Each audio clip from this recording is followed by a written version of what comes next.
嘉慈，托我给顾姑娘捎几句话。啊，荣哥，兰姐，随我来。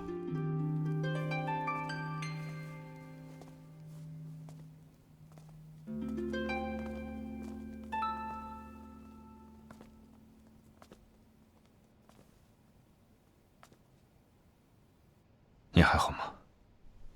还好。斯人已矣，还望顾姑娘节哀顺变，珍重自己，才是孝顺之道。是。听说老太太也来了。昨天就到了，夜里觉得身子沉，今日便起不来了。可请了郎中？请过了，无甚大碍，就是伤心过度。何日发丧？暂不发丧，母亲一命，想要葬回通州几家族弟。那顾家可曾应允？由不得他们。我已经命人去找玉萍了，应该很快就有消息。多谢三爷。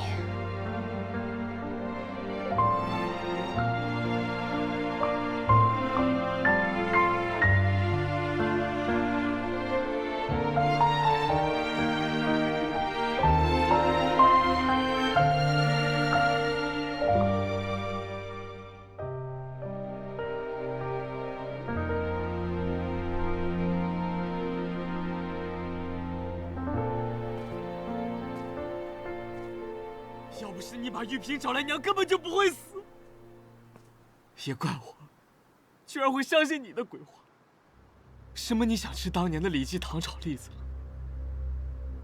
因为我告诉过你，李记糖炒栗子是玉萍她娘家开的，所以你知道找到李记就能找到玉萍是吧？我是想找玉萍，可是我没有想过母亲会撕墙。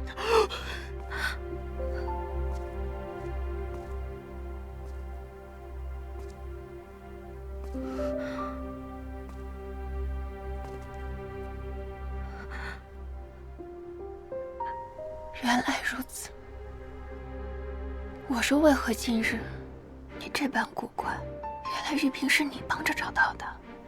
大姐姐，大姐姐，我错了，我不知道会是这个样子，我该死，我真的该死。不关荣哥的事儿，是我骗了他，是他不知道我在套他的话。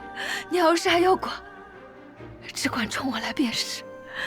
你少在这里假惺惺，亏我一直把你当做我最亲的人，你居然借我的手害死我娘！荣哥，你听姐姐说。你算什么姐姐？我没有你这个姐姐。荣哥，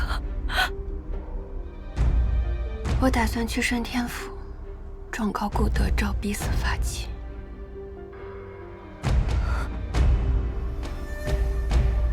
你疯了！他才是罪魁祸首。可你知不知道，此告父是重罪，要先受40大杖。那又如何？我总归是要讨回公道的。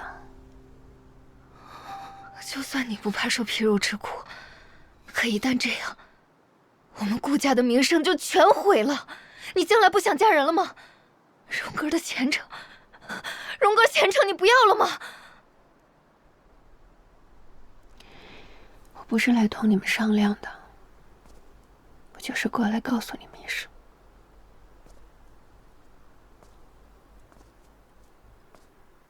我去告！娘走到这一步，我本就罪无可恕。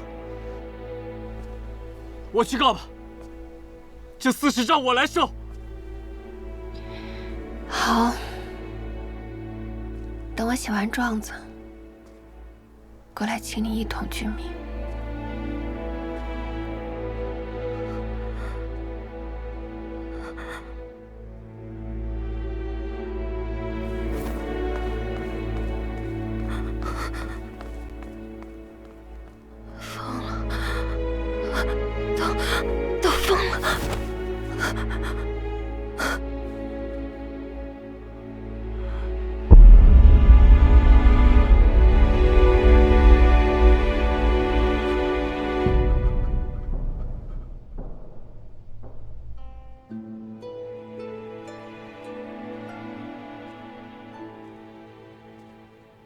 姑娘，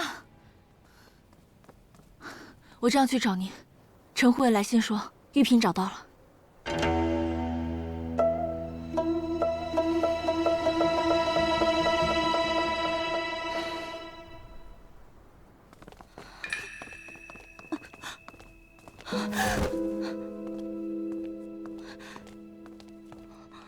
你是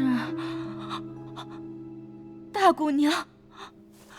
大姑娘，小的错了，小的知道错了，小的真的知道错了。当年云姨娘喝的催产药是小的换的，和太太无关。小的愿意认罪，只求大姑娘能饶过小的2个孩子吧，求您了，求您了，求求您了！你为什么要害云香？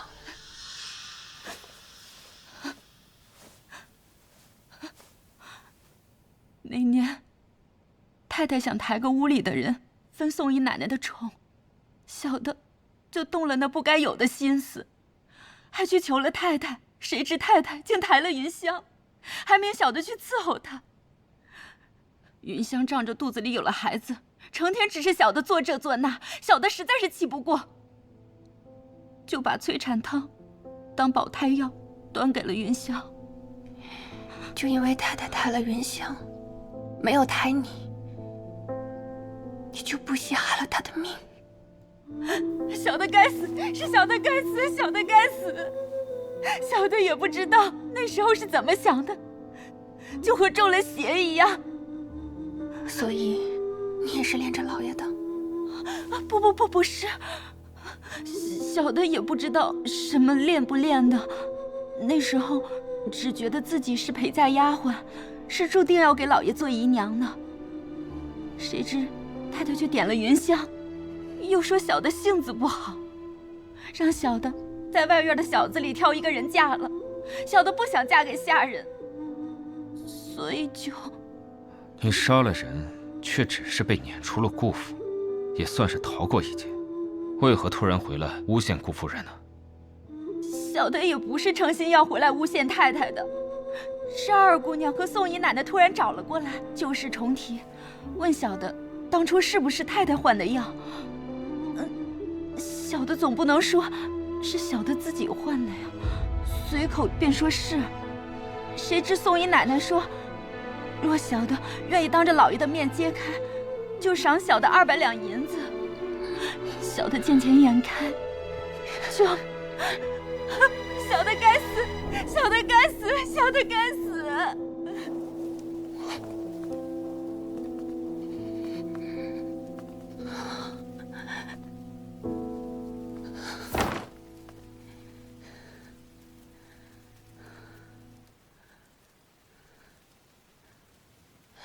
此事，你想怎么处理？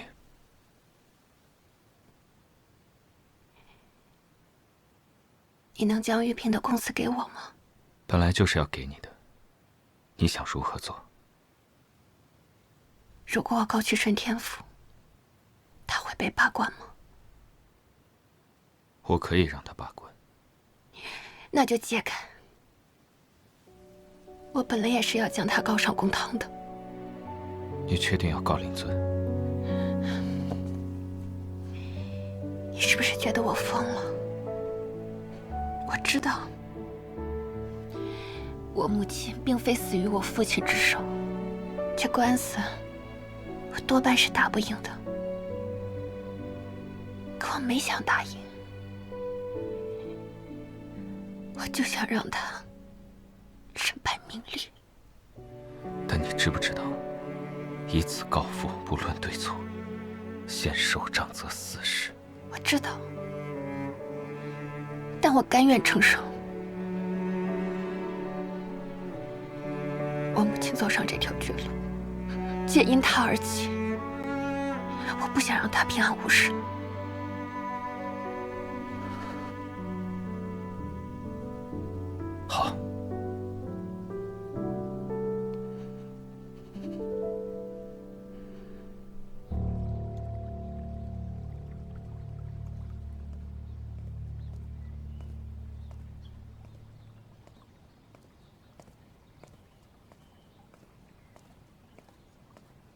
怎么，今天帮了顾姑娘，倒是添了不少心事啊？他要到顺天府状告顾德昭。您应允了？嗯。不是，以子告父，那是大逆不道，告不赢的，您也由着他。他心中有气，有气就得撒出来，否则就憋坏了。那子还要杖责40呢，您舍得让顾姑娘挨打？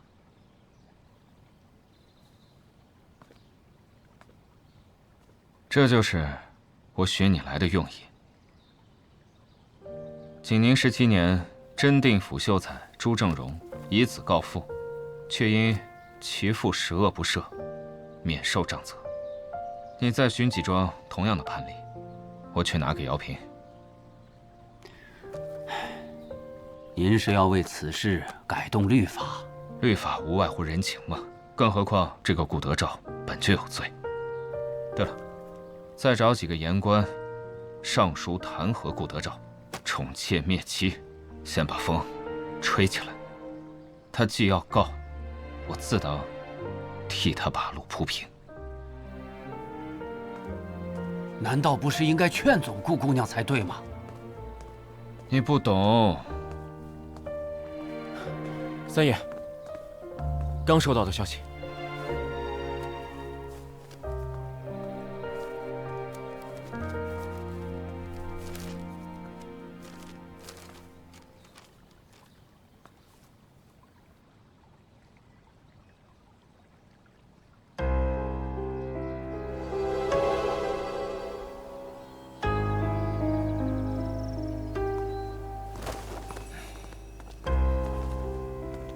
范大人，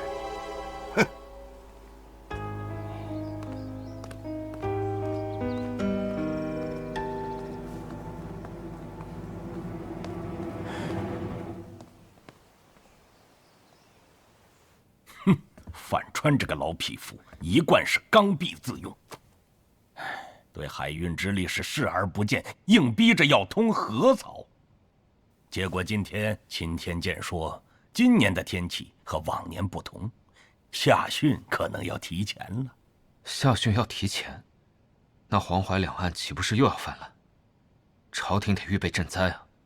赈灾其实还在其次，你来看，我跟你说，黄河一旦决堤，河水旁出，沛县、徐州、宿迁、淮安这一带水势一定是下降，届时河道的淤塞将进一步加重。也就是说，别说今年了，就是明年跟后年，河道也恢复不了。这范川一听说河槽恢复不了，再也没有理由来反对海槽了。你说是不是天助我也？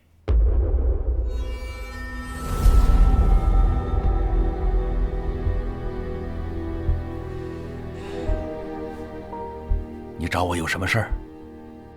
老师可还记得，学生通州遇刺时跟您提过，瑞昌王世子将军中武器贩卖民间。学生循此线索追查，发现近日有一批兵器未经兵部调拨，而从宁海卫流出。看情形，好像是要送回京城。你是想？我想，此事还是跟瑞昌王脱不了干系，想顺藤摸瓜，索性将他们放进来。顺水推舟可以，但是不能真的把人放进京城，京城不可有失。那就将他们引到通州，兵器体型庞大，走陆路肯定是关卡众多，不易躲藏，必定要走水路，而走水路呢，必定会经过通州门户。那你就亲自去趟通州吧，想个恰当的理由。学生的祖宅就在通州，正想着回乡祭祖呢。三爷，本朝以子告父免受责罚的过往判例都在此了。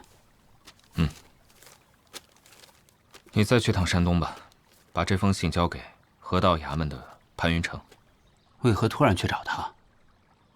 今年夏训要提前，但朝廷在修河赈灾上，恐怕是难有作为。为何？不是因为平田户部收上来的银子比往年多许多吗？难道是为了开海槽？这是两码事嘛？难道还能为了开海槽而故意不修河工？首辅大人怎么说？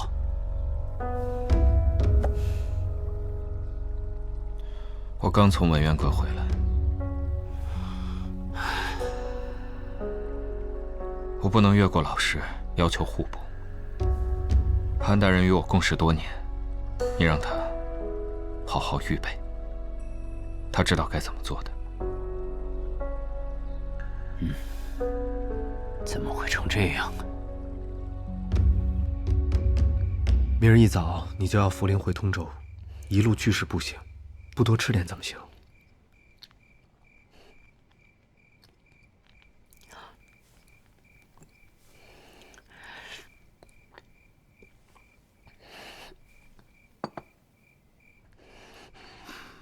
这还差不多。明儿早晨我再来盯着你。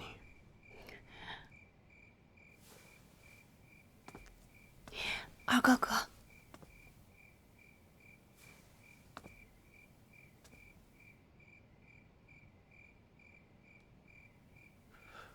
我听荣哥说了，姑母离世前，曾求你喊她一声母亲，你却未喊出口。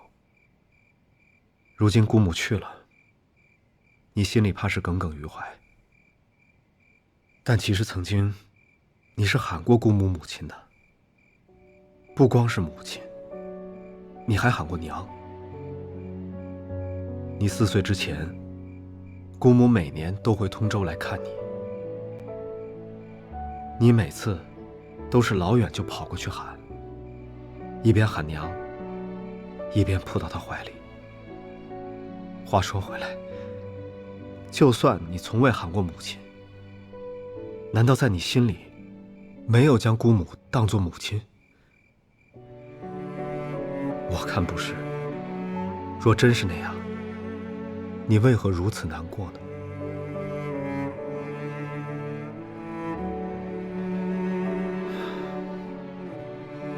我不是个会劝人的，但我想对你说，伤心可以，想哭也可以哭出来，但是不能因为伤心而伤身，更不能因为要惩罚那些不重要的人而伤害自己。因为你不是只有你自己。想想祖母，想想荣哥，再想想我。